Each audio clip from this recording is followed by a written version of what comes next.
Chapter 6 Game On. There's really no reason to ask who's the best players on the Sunnyview Megabyte. Me, Meredith would shout before you even finish the questions. And the sad thing, she was right. Not only was the Meredith the best players on the teams, she was also the pinkest girl in all of Sunnyview, certainly the world, and maybe even the whole universe, including the creature of the moon. Agent returned after removing his Captain Awesome's outfit. Wearing his regular team's jersey, he joined the two teams on the field, and the Westfield Kickers, Captain Awesome, kicked off.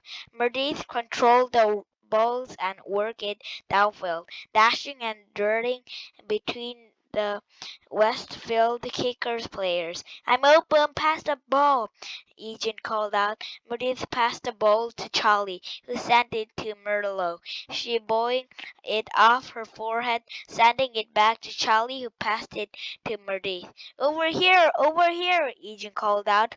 Meredith didn't give a go with Sally, who passed the ball back, kicking it right past Eugene. Why wouldn't why won't they kick the ball to me? What with them? Eugene was frustrated. Wait, did I accidentally become invisible? Eugene ran down the field after the two girls, calling out, "I'm right here, I'm right here. I'm just invisible." But then the sneaky sneak of something that stuck worse than not being past the soccer ball filled Eugene's nose. P.U. Ga ga ba ba ga.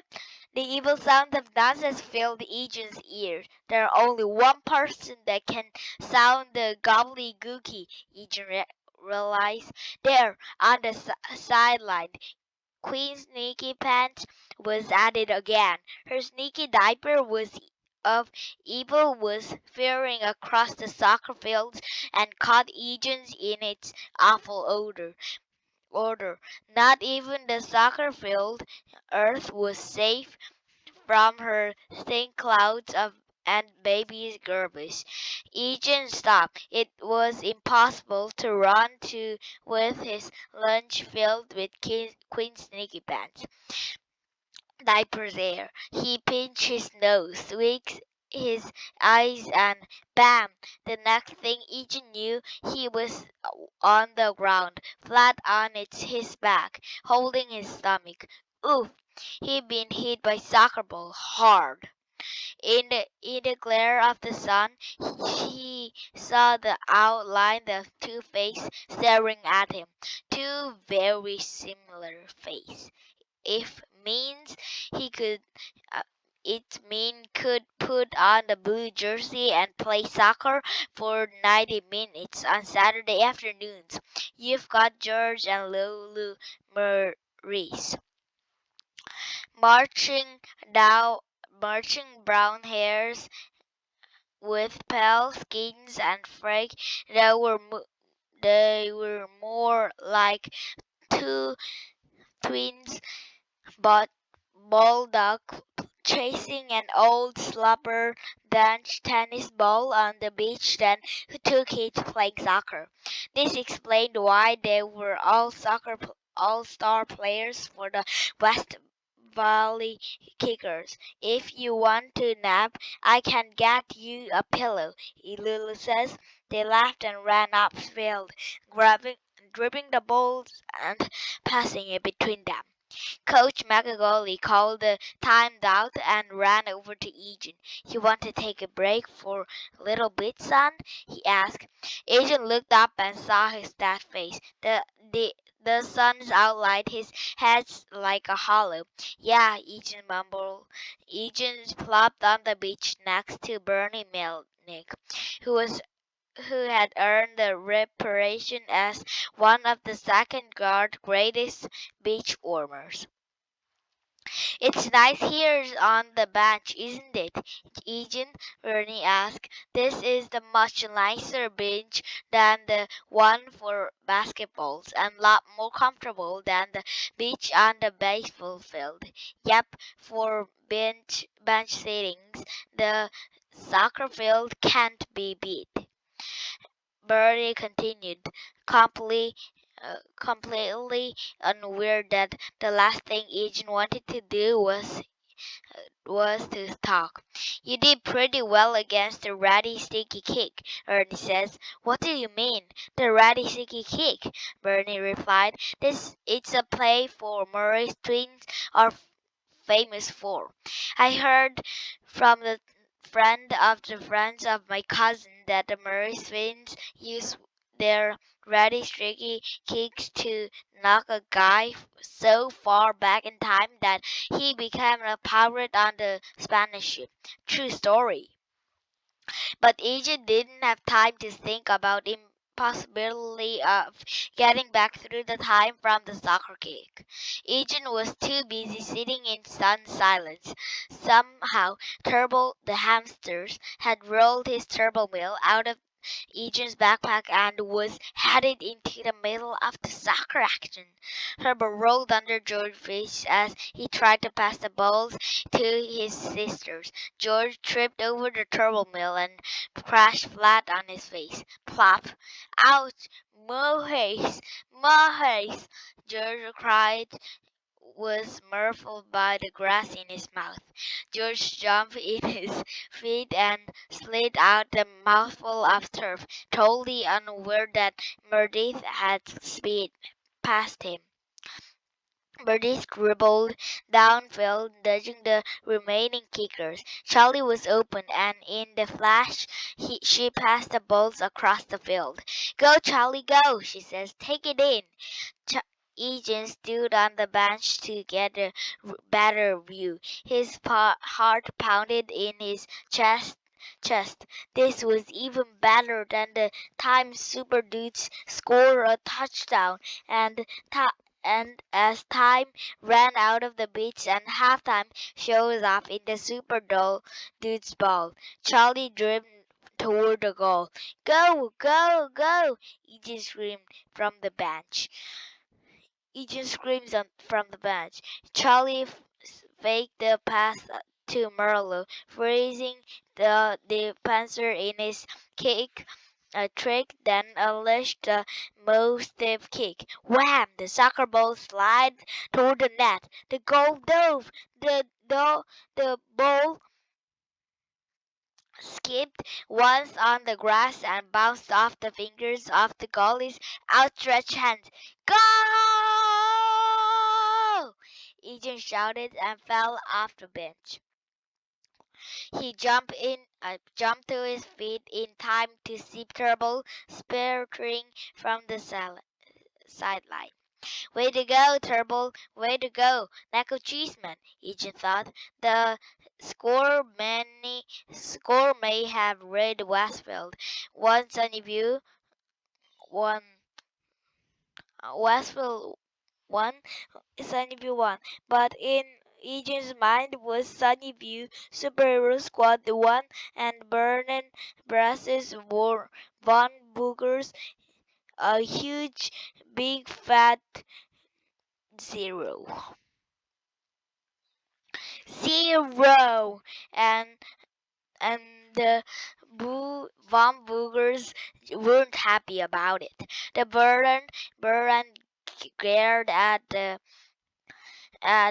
turbo mill with laser-like eyes. It was up to Egan to rescue his sidekick from the twin turtle soccer ball kicking off the Van Boogers. He leaped from the bench and ran toward his little body.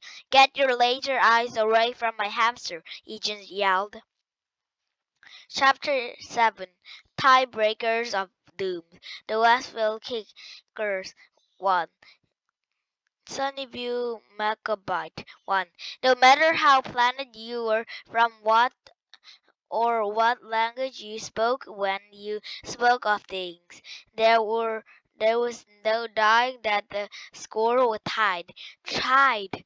The tide were really the only things that was made to be broken, especially if Sunnyview was going to win its first game of the season. The kickers had a goal ball and brought it up field, passing it from players to players like it was hot potatoes traveling on the rocket. George had recovered from his horrible grass facings and he kicked the ball to his sister. Even Merson raced between George and Lulu tried to spill the ball. The ball hit his shin guard and knocked him over like a bowling pin. Plop! Lulu ran in and dribbled the ball away. She blurted for Sunnyview goal and passed the ball to Russell Tarter. Sally William tried to block it. She was fast. She was furious. She missed the ball. Russell passed it to George and without slowing down, he smacked it with his right foot. It was over almost as soon as it began. Go! Westville 2, Sunnyview 1. The tie score was history, thanks to the Morris twins, and Agent felt a twist knocked in his stomach. Breathe! And then the whistle blew. Halftime. The Megabyte headed to the beach, which Eugene and Bertie have been keeping warm for them. Eugene pulled Charlie from the huddles. Listen, he whispered to his fast friends. I've had a lot of times to watch the games and I discovered something pretty amazing. The soccer ball is a robot that mind controlled by the double brain power of the retreat? Charlie asked. Yes, Ethan replied. No, that's what I thought at first too. But then I noticed the ice coolers near their branch. Charlie took a look. Don't look, Eugene snapped. They'll know we're onto them. I saw something like this before in Super Dudes No 26. Super Dudes powers were slowly uh, being stuck away from El Stucco, who used a powerful stock ray hidden on the wedge of sticky blue chase to rob Super Dudes of his powers. Baron and Bernice Van Boogers must be used an evil stocking thingies to zap Captain Awesome's awesome powers and make him, trip over soccer ball. Charlie gasped. That was my second thought. Gasp. If Captain Awesome was going to back to the game and win it, I'm gonna destroy whatever evil stocking machines in is that's cooler. It's stealing my powers. What can I do? Charlie asked. I need a distraction. Before Eugene could say another word, both boys yelled, Supersonic screams! Good luck, Eugene says. Same to you, Charlie replied, and took a deep breath. Ah!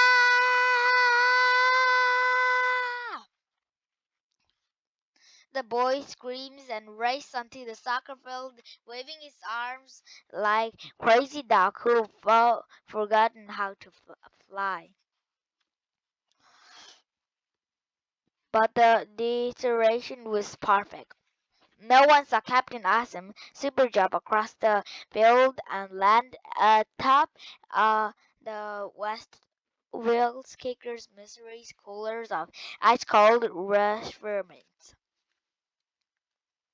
Chapter 9 Showdown. Chapter 8 Slow down. Sorry.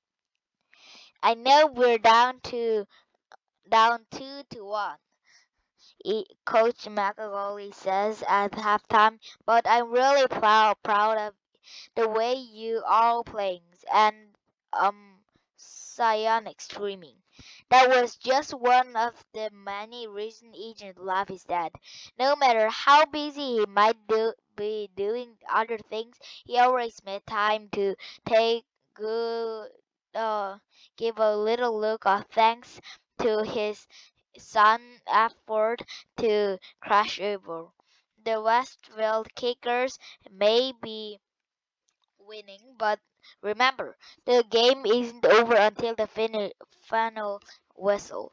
Coach Macaulay continued, and nobody unplugged the megabytes. Yeah, Coach Macaulay led the teams in the team closer that he hadn't ridden.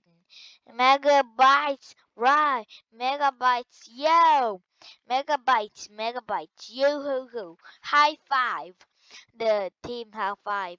Thanks goodness it wasn't Dinosaur Dammer singing Monday, Agent thought. Tweet, tweet, tweet. Halftime was over. Agent had back to the bench, but his dad tapped the shoulders. You're going the wrong way, Agent, but the bench is that way, Agent explained. I know, but the soccer field is that way. You do want to play, don't you? Agent looked into his dad's eyes and split spores. He gave his dad a quick hug and then raced onto the field, joining Charlie at midfield. I really wish I have my cape right now, Agent whispered. I've been thinking about that. Charlie whispered back. And you know what? The cape isn't Captain Awesome. You are. I mean, even without my Nacho Cheeseman outfit, I'm still Nacho Cheeseman. I have all the powers of cheese in the can, not my superhero outfit. As Agent watched, Charlie scooted across the field and took control of the ball. Cheese, yo! He yelled. Nacho Cheeseman plastic bottle cry startled the Morris twins, allowing Charlie to break past them and head for the Westville goal. Go, Nacho, go! Ethan yelled and followed him after just in case someone accidentally passed him the ball that now he was no longer invisible. Charlie slid his foot under the ball and blasted into the airs. The the ball's crow, the its air around Golly Bingo Swanson and bounced off the goal.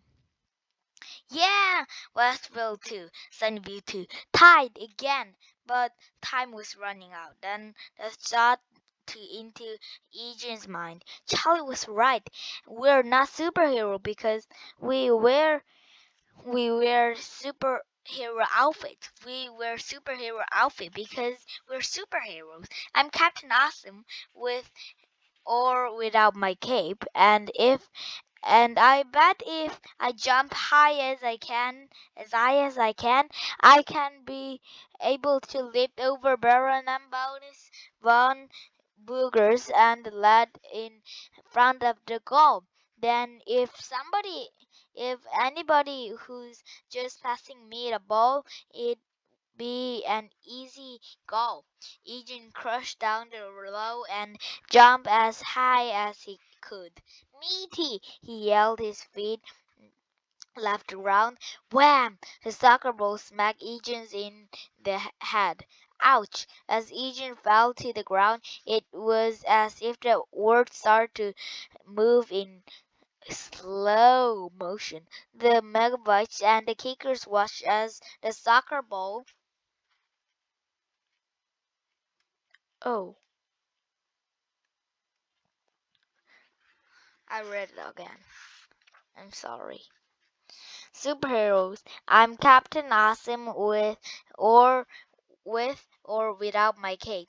And if I I bet if I jump as high as I can, I'll be able to leap over Barons and Bernice Van Boogers and land in front of their goal.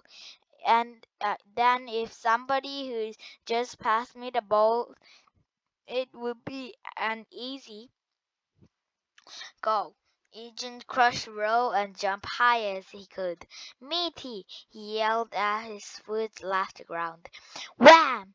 The soccer ball smacked Agent in his head. Ouch! As Agent fell to the ground, it was as the world started to move in slow motion. The Megabytes and the Kickers watched as the soccer ball raced over the Van Booger's twins' evil heads. They tried to block it, but really, whoever jumped as high as Captain Awesome? The ball hit the ground, bounced once, sailed off Bingo's head in, and hit it back off the net. Goal! Tweet, tweet, tweet! The clock ran out. The referee blew his whistle. The soccer game was over, and the Nuggets had won 3-2. You did it, Agent, Coach McAuley says as he ran into the field. You scored the winning goal. Me too, Charlie says, which made Agent smile even bigger. Nice going, Agent. Did Meredith really say something nice to me? Wow, she even used my real name? That ball must hit me so hard. I'm hearing things, Eugene thought and rubbed his hands. The Megabytes raised Eugene's on their shoulders and carried him off the field. The Maurice twins stood in front of their goal, arm folding. They were too stunned to move, or maybe they were waiting for their lower eyes to recharge. It really didn't matter to Eugene's either way. He was filled with a joy of happiness that couldn't be melted even by the most Japanese of lasers. But there was still one more thing for Agent to do. He had to keep the game balls out of the hands of the boom boogers. That prize now belongs to Captain Awesome and his megabytes, and he wasn't going to let anyone steal it from them. Come on, Knuckle Cheeseman, Charlie, Captain Awesome yelled. We've got one more goal to tend. Captain Awesome and Knuckle Cheeseman ran toward the goal where the Von Boogers and the game ball waited. Yum! The best things about soccer, though, isn't the winning. It's going out for pizza after the game. Coach McAgolly treated over the Megabytes and Jumbo Everything Pizza from Jumbo's Pizza Palace. Even Sally, Bernie, Meredith, Mike, Merlo, and Charlie all agreed if that Agent would get a slice that had the most peppery. And not only that, but Agent managed to avoid the salad bars and not eat any of the green stuff. Does life get any better? Yes, it does. Because on the drive home, Agent Staff forgot to play any Dinosaur Dammer song. Both boys were eager to return to their neighborhoods. They'd been gone for nearly 2 hours. Who knew how much evil has been doing there in their zones? Perhaps some horrible monster from the cellar had gotten too loose and started kicking over the mailbox or digging holes in the people's yard.